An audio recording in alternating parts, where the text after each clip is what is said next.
Hey, sweetie. But don't worry, I've been doing the research. Long hair suits you. I love it. Everything works here. Oh, Larry! What do you mean, Larry? An old couple, Larry and Joan, are heading to their daughter's house for a gender reveal party. When they arrive, everyone is busy preparing for the celebration. The family greets them warmly, and their daughter mentions that they found some old photos of Joan. She shows Joan an old picture of her with a man, her first husband, who died in the war. Larry stands up and walks over to them, munching on a pretzel. Suddenly, he starts choking on peanuts and collapses to the floor. Larry wakes up on a train, young again, completely confused about where he is. He looks around and sees strange people he doesn't recognize. He gets off the train and follows the crowd. He reaches a station where an announcement echoes through the air. Guess you weren't expecting it. What the hell is going on? Ladies and gentlemen, we have now reached the junction.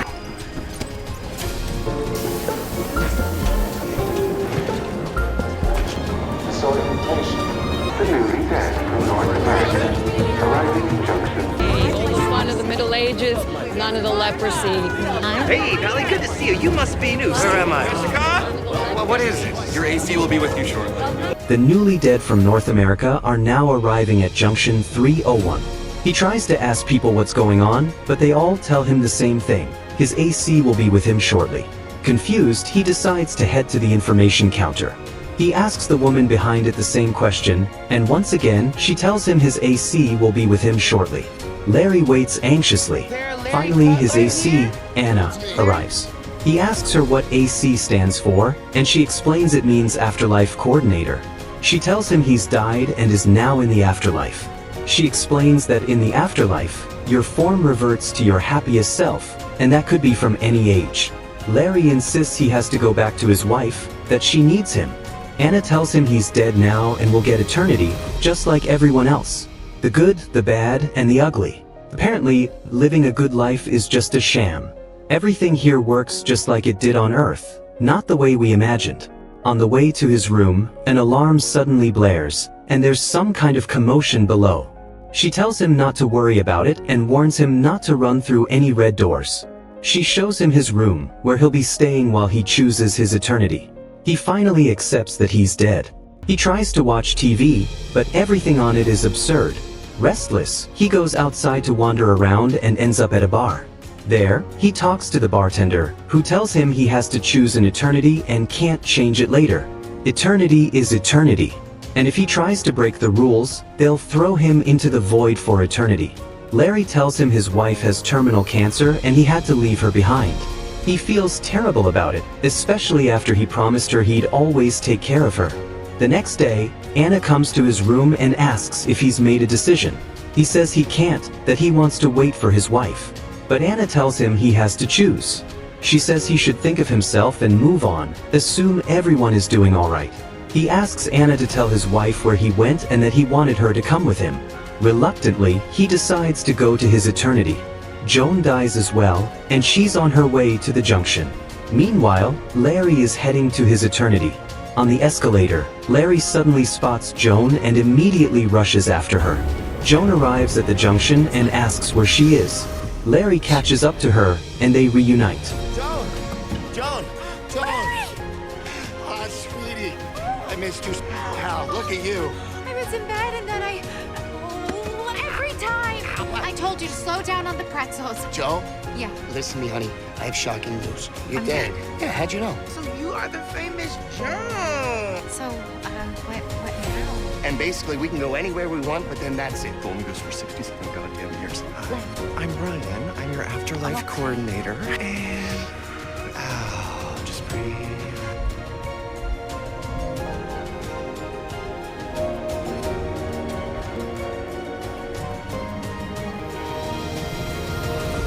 Hey, what's going on, guy? This was my, bartender.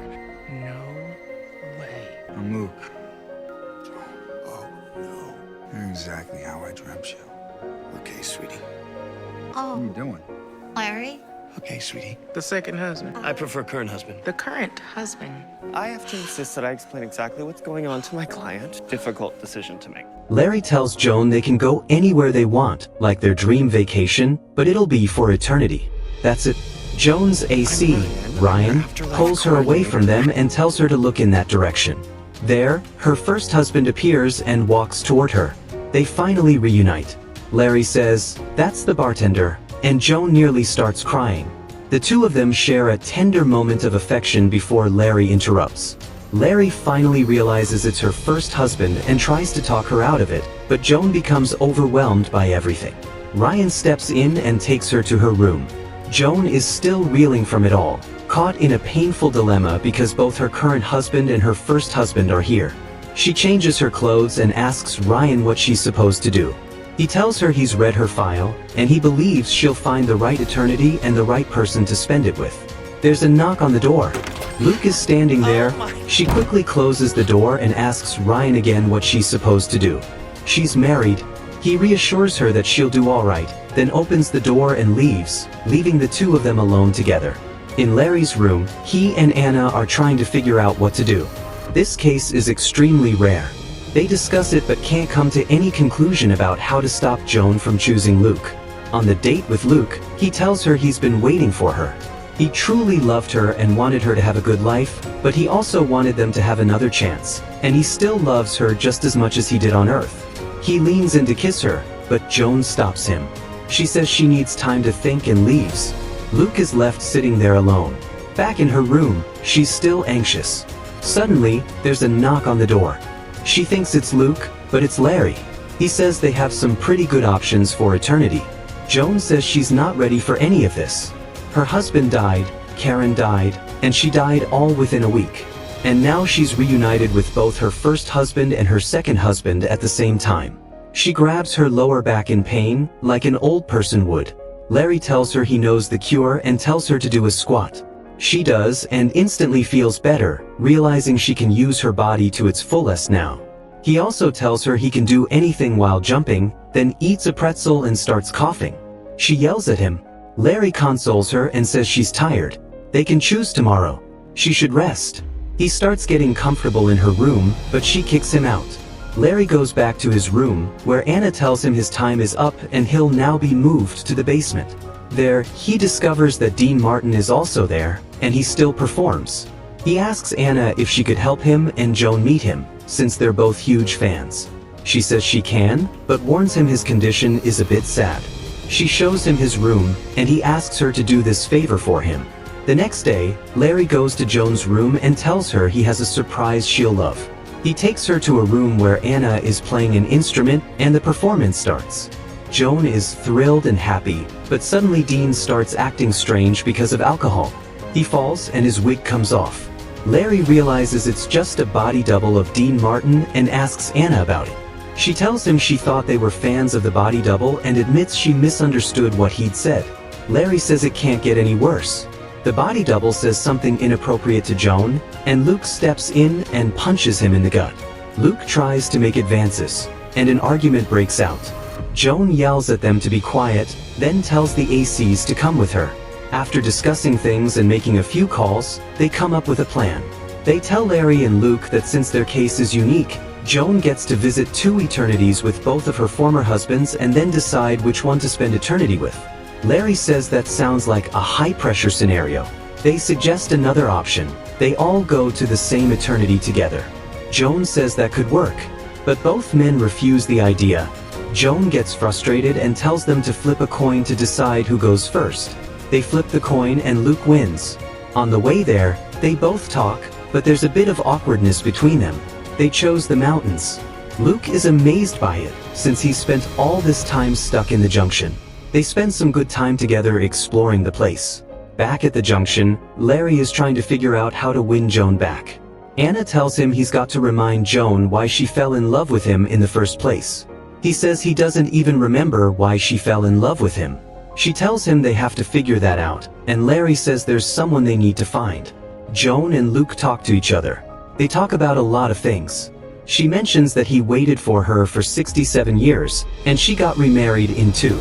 He says he didn't mind waiting a lifetime when eternity was on the line. She tells him she used to go to the dock, watching the soldiers come home, hoping they'd gotten it all wrong, that he was still alive.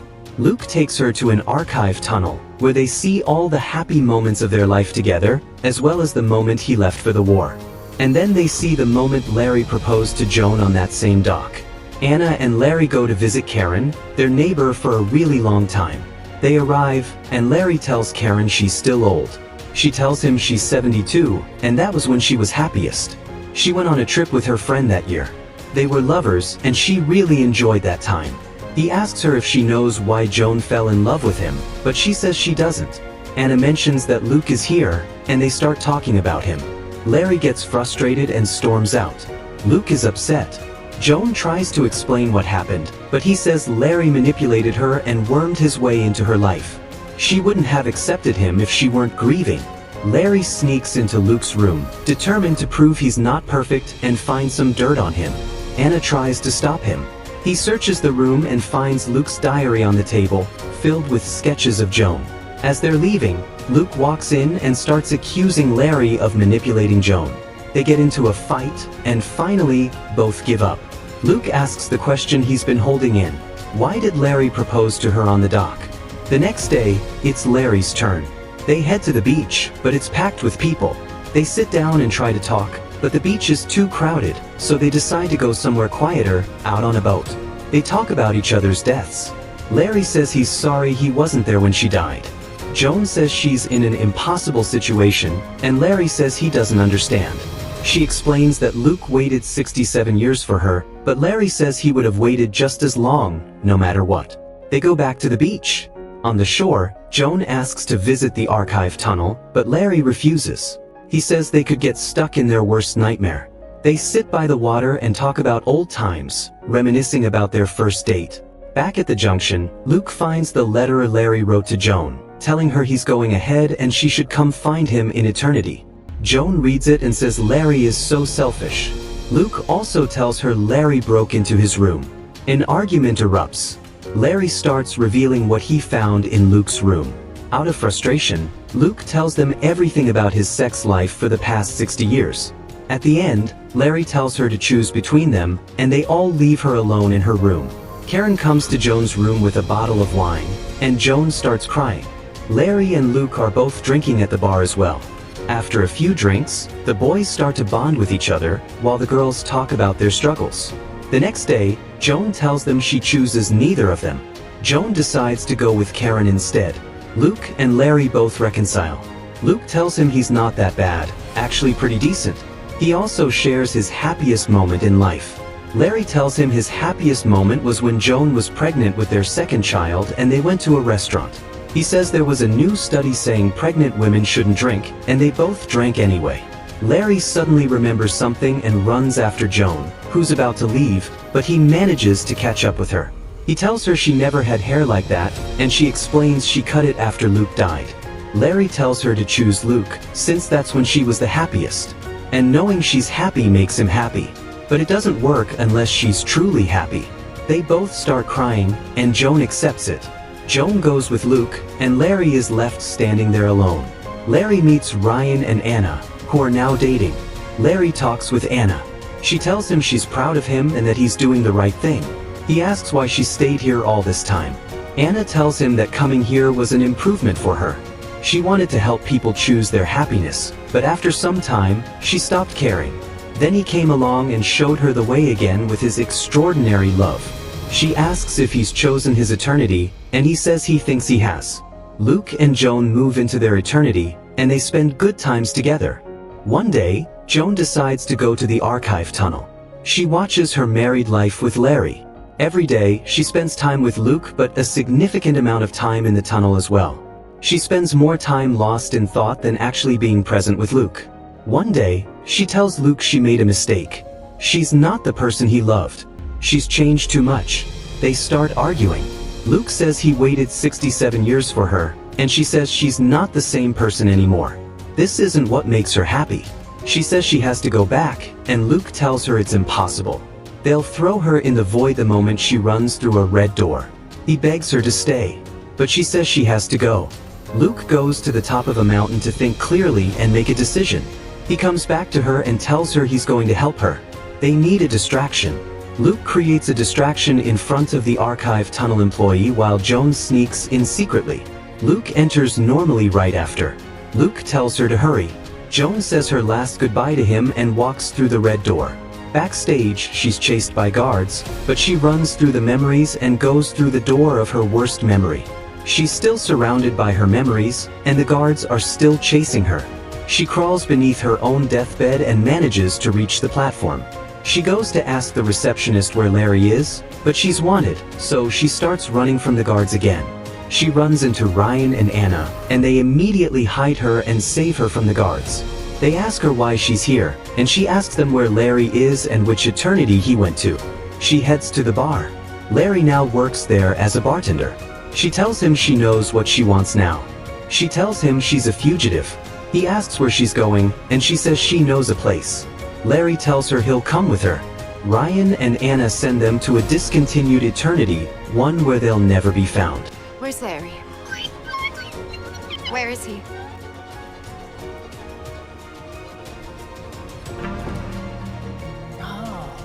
I know what I want now. So, just around the corner. You heard the lady. I preferred the last barman. You look like you could use a drink. You never left. Nah, sand really does get everywhere.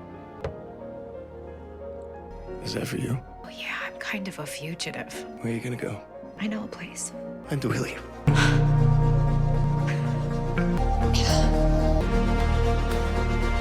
Looks like Oakdale. It's perfect.